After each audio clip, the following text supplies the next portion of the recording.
Unaweza ukaniuliza how I can break curse, nawezaje nikazivunja laana kwenye maisha yako? Kama kuna laana nimetamkiwa ya namna yoyote, ya aina yoyote iko kwenye maisha yangu, namna gani ambavyo naweza nikaivunja laana? Namba moja katika njia ya kuivunja laana yoyote ambayo ni ya kimungu, ambayo iliingia kwenye maisha yako kwa kutokufuata maelekezo, inavunjwa na kuwa mtii. Unapoanza kuwa mtii kwenye baadhi ya vitu, kuna baadhi ya laana zinavunjika. Namba mbili, unawezaje ukavunja laana? Lazima uwe unaweza kuomba rehema mara nyingi zaidi, kumwomba Mungu rehema kwa habari ya familia yako, rehema kwa ajili ya watu wako. Ujui walichofanya watu wako, wengine waliodhulumu watu, wengine waliotendea mabaya, wengine waliua, kuna damu za watu zinalia. Watu wengi ambao waga wanauawa ni wazazi wao, na wenyewe waliwahi kuua watu namna ile, wazazi wao waliwahi kuwanyonga watu namna ile.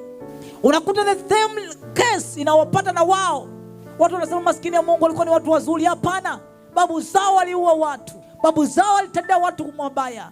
Unashangaa ni familia, lakini watoto wao wanapitia kubakwa, lakini babu zao walikuwa wanabaka watu. Anasema wazee wetu hawapo, walitenda dhambi, sasa wako nasi tumelisi maovu yao. Daudi anaomba rehema katika Zaburi ya 51 mstari 3. Anasema unirehemu sawa sawa na fadhili zako, kiasi cha wingi wa rehema zako uyafute maovu yangu. Lakini anakuja naomba kwa habari ya mimba yake, anasema huenda mama yangu alichukua mimba hatiani, tazama wapendezwa na kweli iliyo moyoni. Anamsimu Mungu kwa sababu anaiona zinaa ambayo inamtesa. Hapa anaomba maombi, alikuwa mezini tayari na mke wa rafiki yake na amemuua rafiki yake. Akasema wapendezwa na kweli iliyo moyoni, na utanijulisha hekima kwa siri. Anaomba rehema, anaona ni mrudio wa vitu vinarudia. Ukishafanya kitu hicho, kwa unaomba toba mara kwa mara kwa wazao wako, kwa watu wako, kaomba mara kwa mara rehema.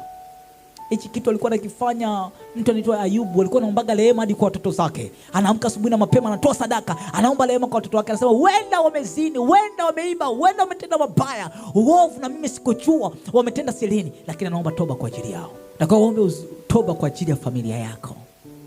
Wenda kinachokamata wote ni laana. Shakata bados telebadia kush.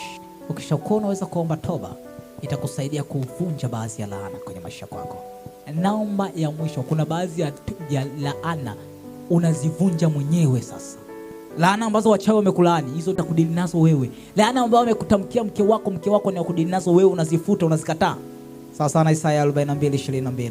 Biblia inasema lakini watu hawa, anasema ni watu walioibiwa. Namba moja, wametekwa, wamenaswa kwenye mashimo, wamefichwa kwenye magereza, wamekuwa mawindo, wanahangaishwa kila siku, wamekuwa mawindo ya umaskini, tabu, njaa, balaa, hapana okoae. Wamekuwa mateka, wala hapana asemaye rudisha. Kwa na wewe unatakiwa usimame kurudisha kila kitu. Tunaposema kuna laana za familia, kuna baraka za familia. Unapokuwa unaomba rehema na kupambana na aina ya laana, kuna baraka zinaachiliwa kwenye maisha yako, zinaanza kuonekana.